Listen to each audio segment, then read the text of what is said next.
Hello everyone and welcome back. Today we actually start speaking about spirituality. If it sometimes looks like I'm reading, it is because I am. I simply really like how I wrote this chapter and I don't want to compromise its integrity.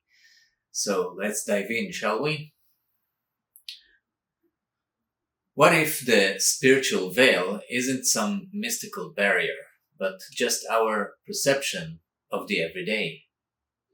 Prepare to have your understanding of spiritual awakening completely redefined. We're about to explore how laundry, traffic, or even washing dishes can become profound gateways to divine connection, proving that true enlightenment is so much closer than you think. You've probably heard the famous phrase, before enlightenment, chop wood, carry water. After enlightenment, chop wood, carry water.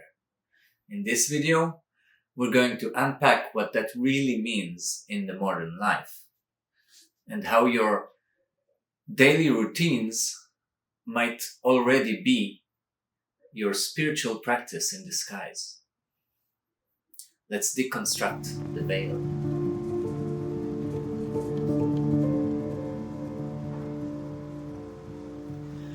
Most of us grew up with this idea that spiritual awakening is some huge cinematic moment, a lightning bolt of clarity, a dramatic out-of-body experience, a retreat where everything shifts overnight.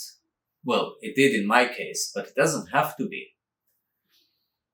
And if we don't have that, we start thinking, I'm not spiritual enough. I must be missing something. Our culture often reinforces this divide. Spiritual equals meditations, retreats, sacred spaces, rituals, and the mundane. Emails, bills, traffic, kids, chores. But that old Zen phrase holds a deeper truth. Before enlightenment, chop wood, carry water. After enlightenment, chop wood, carry water. In other words, life before awakening, you do chores on autopilot, sometimes maybe with boredom or resentment. After awakening, you often do the exact same things, but with awareness, presence, and a sense of the sacred. The veil isn't some cosmic curtain. It's our conditioning. The belief that this moment doesn't matter. It's just a routine. The autopilot that keeps us rushing or numbing instead of noticing.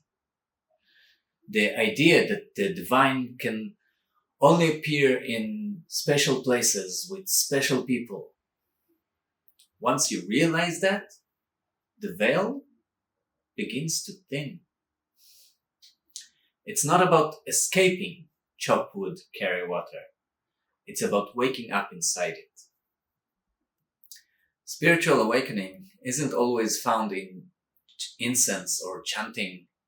Sometimes it's in the steam rising from your morning coffee, the way sunlight hits the wall, the sound of a child's laughter in the supermarket, the rhythm of your hands washing your dishes. Think of chop wood, carry water in your own life as fold laundry, answer emails, drive to work, cook dinner, clean the house, take out the trash. The shift is how you do it. So next time you watch the sunrise or just notice the light changing out your window,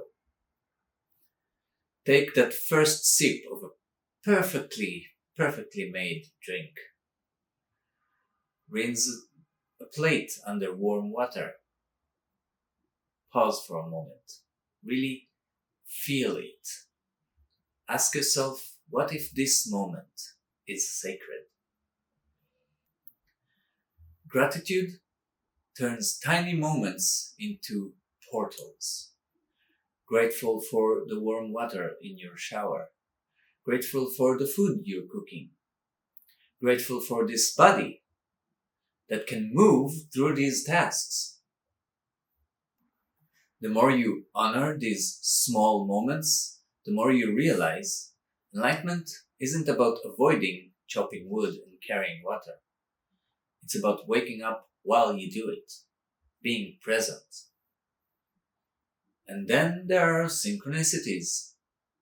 Thinking of someone and they text you. Seeing repeating symbols, patterns, or numbers.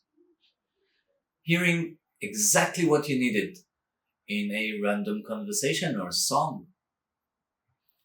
These are like little taps on the shoulder from the universe saying, notice, I'm here in the middle of your everyday life. The divine isn't hiding. Our attention usually does. Awakening isn't just about what you see on the outside. It's also about what you feel on the inside, in the most ordinary moments. All day long, your inner guidance system is sending signals. A gut feeling when you're about to say yes to something that isn't right for you. A tight chest when you override your own truth. A sense of ease when something fits, even if it doesn't make any logic or any sense yet. Your body becomes a kind of spiritual instrument. A heavy feeling might say, this is not a line. A sense of expansion might say, yes, move towards this. A knot in your stomach or throat might be asking for a boundary or an honest conversation. And this doesn't just happen in meditation. It happens in the grocery store, during a meeting, in line at the bank, while you literally chopping wood and carrying water in your own way. You can start to practice, pausing briefly before decisions and checking in. How does my body respond to this? Noticing subtle shifts when you walk into certain places, talk with certain people, or start certain tasks. And then there is journaling and reflection, your way of decoding these messages. At the end of the day, ask yourself, where did I feel most alive today? Where did my energy drop? Did I ignore or honor my intuition? What patterns kept on showing up? Over time, this reveals your personal guidance system. When you say yes from fear, your body contracts. When you say yes from truth, your body softens, opens, expands.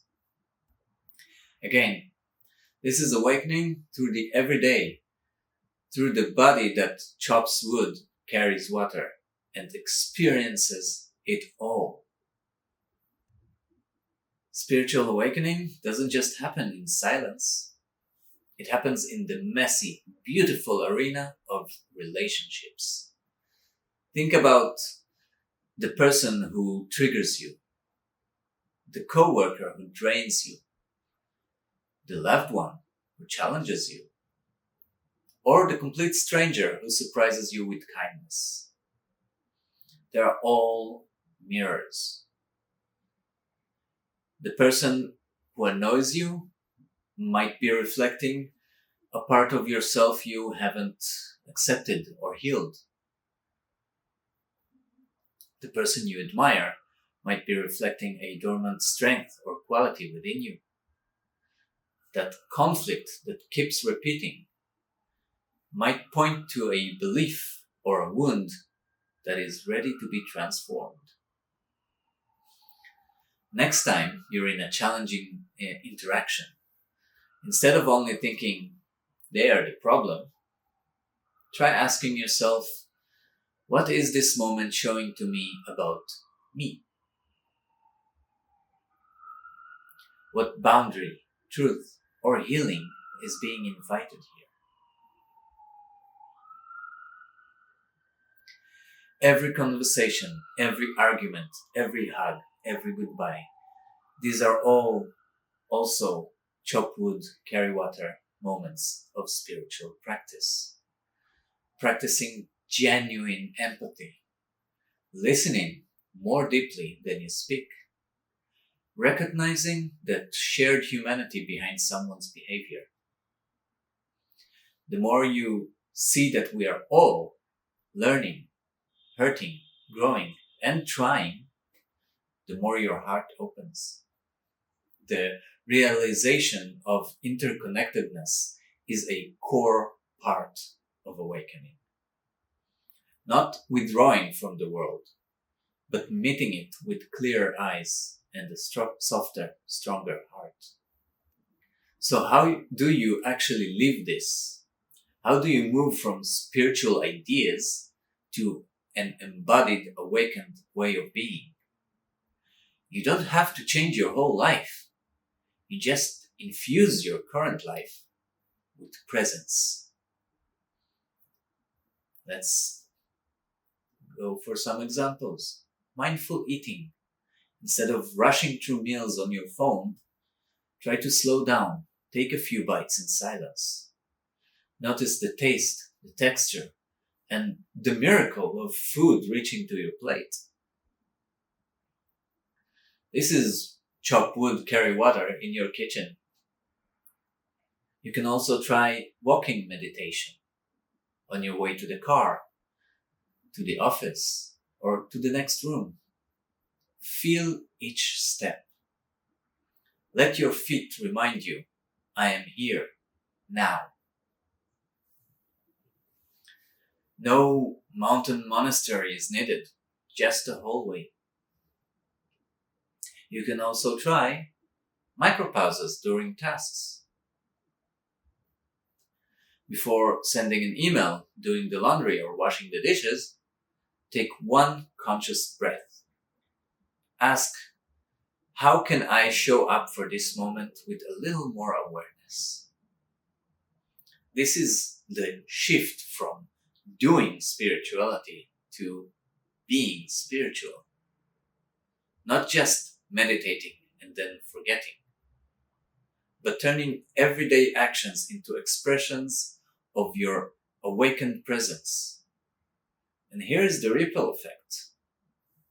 Your calm in traffic changes the atmosphere in your car. Your mindful presence doing the dishes shifts the tone of your home.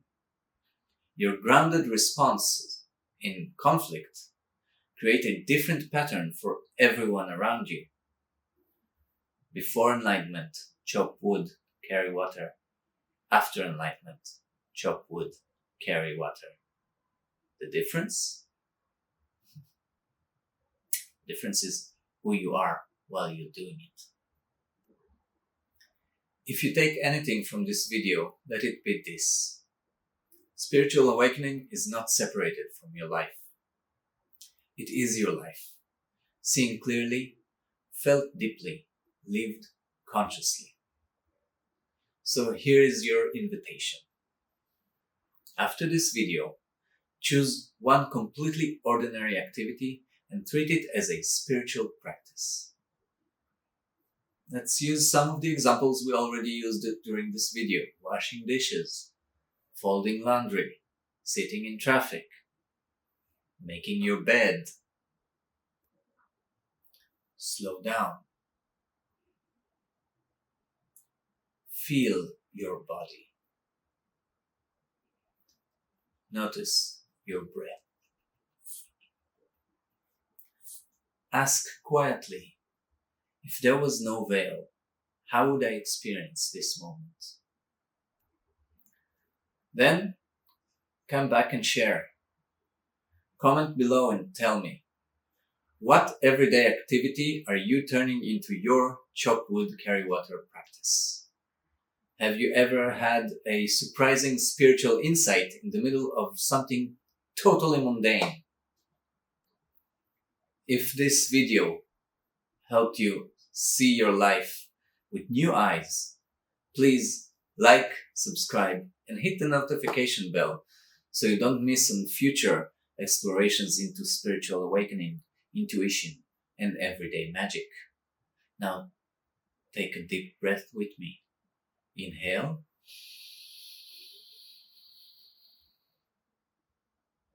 and exhale.